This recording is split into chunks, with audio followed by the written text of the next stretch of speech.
All right, today we are tackling a huge and pretty provocative question coming from the economist Richard Wolff. Is the American empire actually in decline?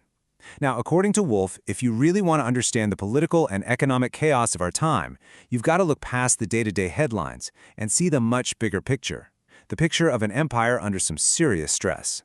Let's get into it. So right at the heart of Wolff's whole argument is this idea right here. He's saying that, look, whether you love or you hate a figure like Donald Trump, you're missing the point if you just focus on him as a person. He sees leaders like him as a product of their circumstances. They're the result of a long chain of events, not the cause. They're just trying to deal with these immense pressures that in the end show us what's really going on with the system itself. Okay, so here's the game plan for how we're going to break this down. First, we'll look past the personalities. Then, we'll jump back to a really key historical parallel that Wolff uses as a kind of blueprint. After that, we'll connect that history to what's happening today, look at some, well, desperate economic policies, understand why new global competitors change everything, and finally, we'll get to the stark choice Wolff believes the empire is facing right now. So, first things first, the real story here is not about one person. Wolff argues that all the endless comparisons, is Trump like Hitler, for example, it's a total distraction.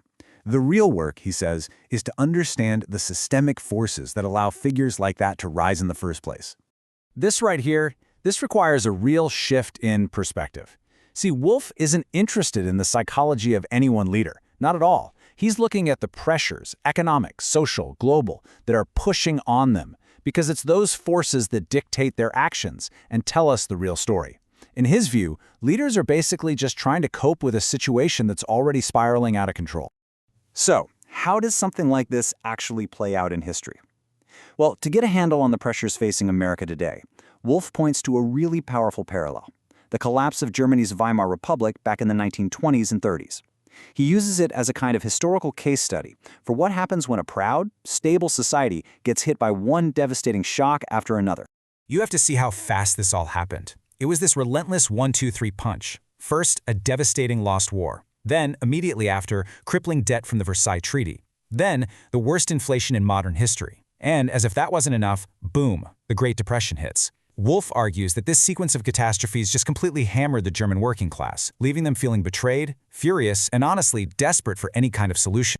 Just let that sink in for a second.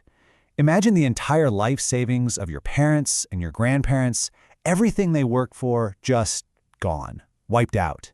This isn't just a line on a chart. Wolff really emphasizes that this is a deep, shattering societal trauma. It completely destroyed the foundation of middle-class life and, well, it opened the door for extremism.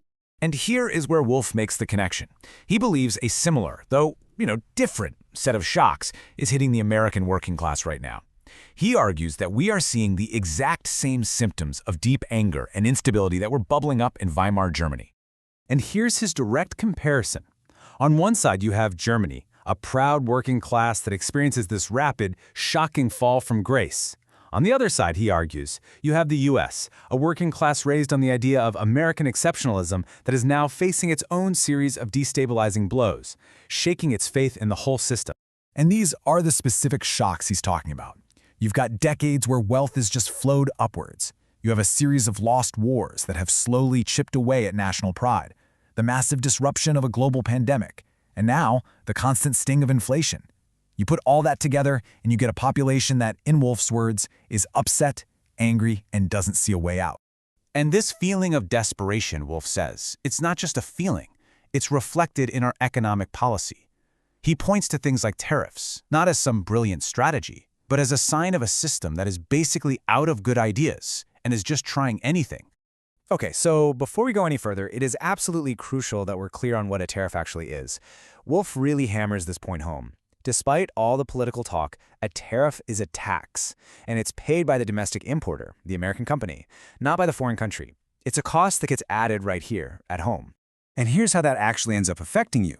Let's use Wolff's coffee example. A tariff gets slapped on coffee beans. The American company that buys those beans, say Starbucks, now has to pay that tax. Well, to protect their bottom line, what do? They pass that cost straight on to you.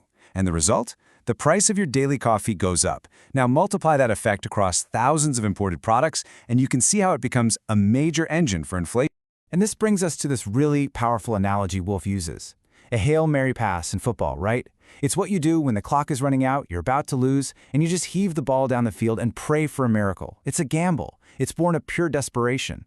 And Wolff argues that's exactly what these tariff policies are. Not a smart game plan, but a chaotic, last-ditch effort, just hoping for a lucky break. So why is a move like that, a Hail Mary, so risky right now? Well, Wolff argues it's because there's a huge new player on the world stage that just wasn't there for most of the 20th century. A legitimate, honest-to-God peer competitor. And this chart really shows you the incredible scale we're talking about. I mean, sure, the Soviet Union was a military rival, but they were never, ever an economic one. As you can see, Russia's economy today is just a fraction of the US's. But China is in a completely different league. They are a true economic heavyweight right up there with the US. And that, my friends, changes the entire game. In the past, when the US imposed sanctions, there was really nowhere else for countries to go. But today, if the US puts on tariffs or sanctions, those countries have another option. They can just turn to China to buy their oil or sell their products. American economic muscle just isn't the unstoppable force it used to be. So all of this, the anger at home, the competition abroad, it all builds to Wolff's final point. He argues the American empire is at a critical fork in the road. It is facing a fundamental choice. Wolff uses another really vivid image to describe the behavior of a declining empire in its final stages. It's like a drowning person who, in a total panic, will grab onto anything to stay afloat, even their own rescuer, and end up pulling them both down. He sees these erratic policies that tick off longtime allies, like Canada or Mexico, as a symptom of that exact desperation. And so this is it. This is the final provocative question that Richard Wolff leaves us with. Look, history is pretty clear that empires rise and they fall. The real choice isn't if it will happen, but how. Is a sober, managed, graceful transition even possible? Or is the system just too locked in to avoid a painful and chaotic collapse? That's the challenge he leaves on the table for all of us.